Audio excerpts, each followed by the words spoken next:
পরিশেষে আমরা মহাস্থানগড়ে চলে যাচ্ছি, যা বাংলাদেশের অন্যতম একটা প্রাচীন পুরাণাকৃতি হিসেবে পরিচিত। মহাস্থানগড়ের পাশেই রয়েছে জাদুঘর এবং জাদুঘরের অপোজিটেই রয়েছে এই গোবিন্দ ভিটা। 2016 সালে এটি সার্কেল রাজধানী হিসেবে ঘোষণা করা হয়। বল্লক রাজের রাজপুত্র ছিলেন থেকে তাকে হযরত শাহ সুলতান বলখি রাহমাতুল্লাহ বলা হয়।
ভিউয়ার্স, আমরা এখন দাঁড়িয়ে আছি খোদার পাথর ভেটার নামে যে পাথর আছে, আসলে সেই পাথরের সামনে এর কথিত আছে রাজা পরশুরাম এটি মিশ্রণ করে বলিদানের কাজে ব্যবহার করতেন। হিন্দু রমণীগণ এই পাথরকে দুধ ও সিঁদুর দিয়ে স্নান করাতেন। সেই সূত্র ধরে আজও হিন্দুরা অনেকে এখানে সিঁদুর ও দুধ দিয়ে তাদের ভক্তি নিবেদন করে আসেন। এই ভিটার ধ্বংসাবশেষ পাল শাসন আমলের প্রথম দিকে অনুমানিক খ্রিস্টপূর্ব 8 শতক বলে জানা গেছে। 1970 সালে এই ঢিবি বা ভিটাকে খনন কার্য করে একটি মন্দির এবং তার সাথে ছোটখাটো কিছু প্রত্নতাত্ত্বিক নিদর্শন পাওয়া যায়। এই ঢিবির উপরিভাগে গ্রানাইট পাথরে একটি বিশাল চৌকাঠ পাওয়া যায় এবং এ থেকে স্থানীয় জনগণ ঢিপির এমন অদ্ভুত নামকরণ করেছে। এখানে খনন কার্যের ফলে প্রাপ্ত খোদাইকৃত প্রস্তর খণ্ডগুলির মধ্যে একই সারিতে আসীন অবস্থায় 3টি বৌদ্ধ মন্দির পাওয়া গিয়েছে, যা বর্তমানে বরেন্দ্র গবেষণা জাদুঘরে রক্ষিত আছে। এখনও মাটির নিচে চাপা পড়া অবস্থায় আছে প্রত্নতাত্ত্বিক ইসলামের কাঠামো ধ্বংসশেষ, শুধু বিশাল চৌকাঠটি এখানে দেখা যায়।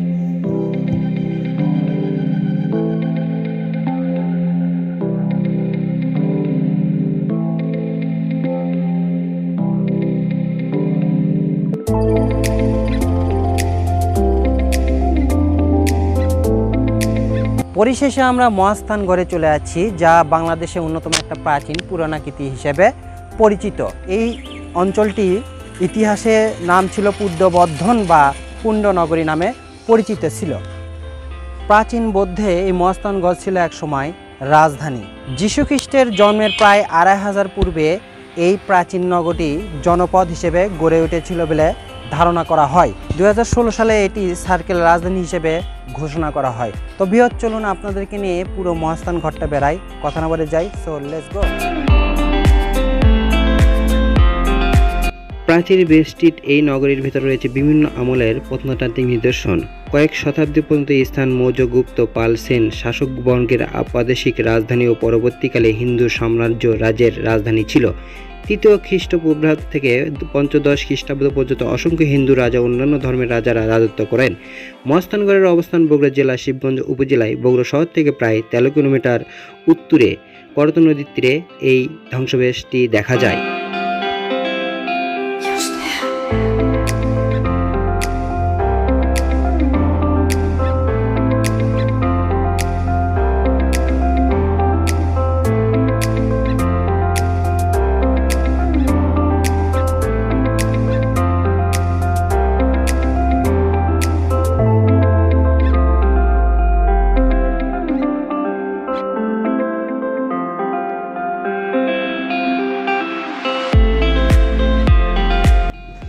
জিয়তকুণ্ড, এই ঘাটের পশ্চিমে জিয়তকুণ্ড নামে একটি বড় কূপ রয়েছে, যা বাংলাদেশের অন্যতম প্রত্নতাত্ত্বিক নিদর্শন।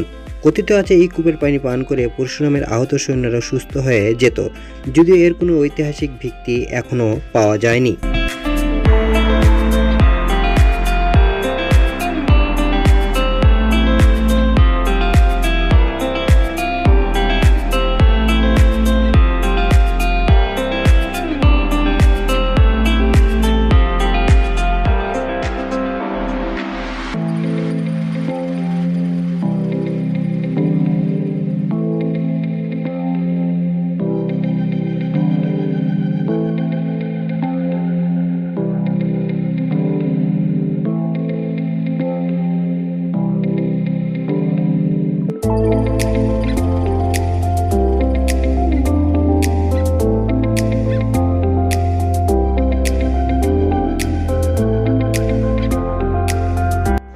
পরশুরামের প্রাসাদ ঐতিহাসিক মহাস্থানগড়ের সীমানা প্রাচীর বেষ্টনীর ভিতরে যেসব প্রাচীর সভ্যতার নিদর্শন আবিষ্কৃত হয়েছে তার মধ্যে অন্যতম।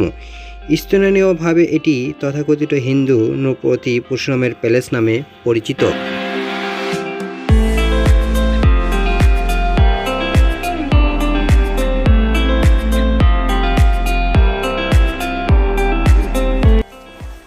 তো ভিউয়ার্স, এখন কিন্তু আমরা দাঁড়িয়ে আছি পরশুরামের প্রাসাদে, অর্থাৎ ইনি যেখানে থাকতেন, মূল প্রাসাদ আর কি। এটা অনেকে আছেন, এটা কিন্তু মূলত আপনার হচ্ছে জিতকুণ্ড, যেখানে কূপ আর কি, কূপের অপোজিটে আপনি এটা পেয়ে যাবেন।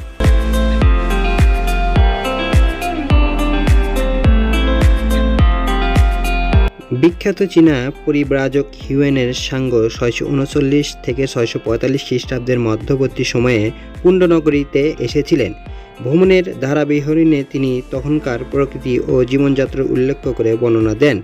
বৌদ্ধ শিক্ষার জন্য প্রসিদ্ধ হয় চীন ও তিব্বত থেকে ভিক্ষুকরা তখন মহাস্থানগড়ে আসতেন লেখাপড়া করতে। এরপর তারা বেরিয়ে পড়তেন দক্ষিণ ও পূর্ব এশিয়ার বিভিন্ন দেশে। সেখানে গিয়ে তারা বৌদ্ধ ধর্মের শিক্ষার বিস্তার ঘটাতেন।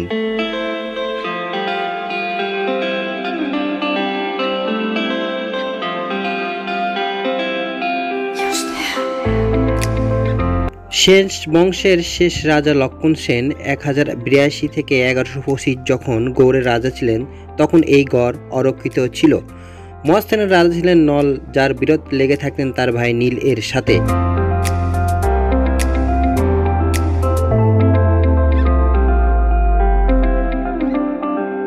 এ সময় ভারতে দক্ষিণাত্যের শ্রীক্ষেত্র নামক স্থান থেকে এক অভিশপ্ত ব্রাহ্মণ এখানে আসেন। তিনি রাজা পরশুরাম। এই রাজা পরশুরাম নামেই পরিচিত ছিলেন তিনি।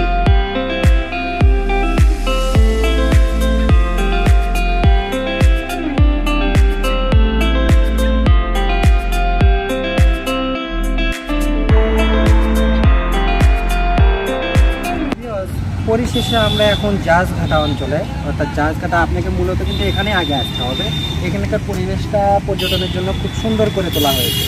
তো দেখেন আমার আশপাশের কিছু সাইডে কিন্তু অত্যন্ত সুন্দর সুন্দর কাজ করে দেওয়া আছে, যাতে আপনাদের কোনো দেখতে শুনতে এবং বিদেশি পর্যটকদের জন্য এখানে মানে মূলত এখানেই সবাই আসতে হবে।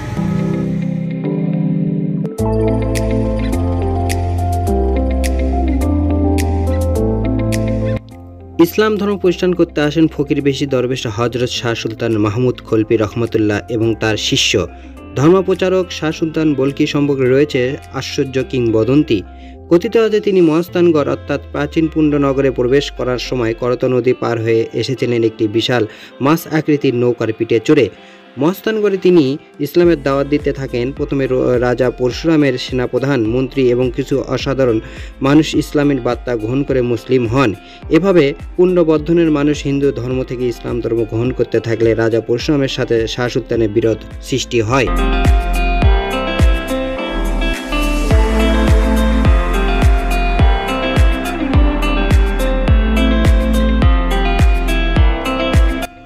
আপনারা যারা এই মহাস্থানগড়ে বেড়াতে আসবেন তারা অবশ্যই মহাস্থান মাজার শরীফ, মহাস্থান জাদুঘর, খোদার পাথর ভিটা, মানকালীন ঢিপি, বৈরাগীর ভিটা, স্পন্দনের ধাপ, মঙ্গলকোট স্তব, গোকুল মেট, ট্যাংরা বৌদ্ধ স্তব, বিহার ধাপ, ভাসু বিহার, ভীমের জঙ্গল, কালীদহ সাগর, শিলাদেবীর ঘাট, জিয়তকুণ্ডু, বেহুলার বাসরঘর, গোবিন্দ ভিটা ও পরশুরামের প্রাসাদ অবশ্যই ঘুরে দেখবেন।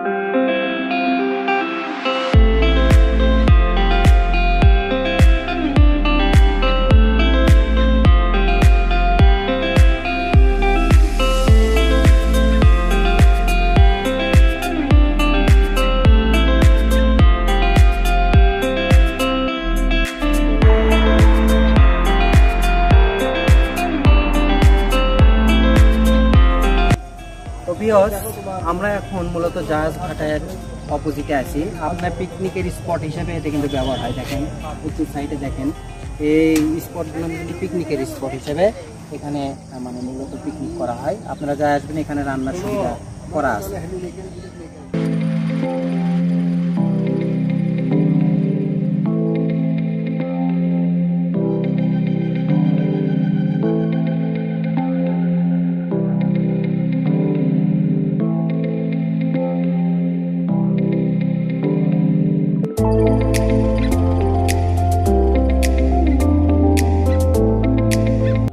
বিয়স মহাস্থানগড়ের পাশেই রয়েছে জাদুঘর এবং জাদুঘরের অপোজিটেই রয়েছে এই গোবিন্দ ভিটা।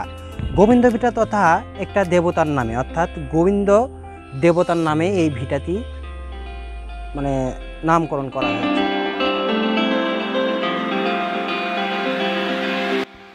এই ভিটা একটি খননকৃত প্রত্নস্থল। 1928 থেকে 29 সালে খনন করে গোবিন্দ ভিটার দুর্গপ্রসাদ এলাকার বাইরে উত্তর দিকে অবস্থিত।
বৈষ্ণব ধর্মের কোনো নির্দেশনা এই গোবিন্দ ভিটাতে পাওয়া যায়নি, তবুও এই গোবিন্দ ভিটাটি প্রত্নতাত্ত্বিক স্থান হিসেবে গোবিন্দ নামে সবাই পরিচিত এবং সবাই জেনে থাকেন। তো ভিউয়ার্স, আমরা এই গোবিন্দ ভিটাতে আপনাদেরকে দেখালাম পুরো, এবং এখান থেকে আমরা চলে যাব।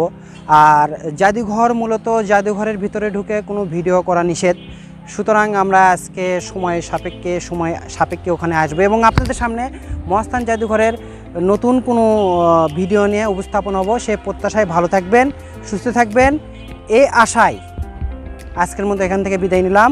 খোদা হাফেজ।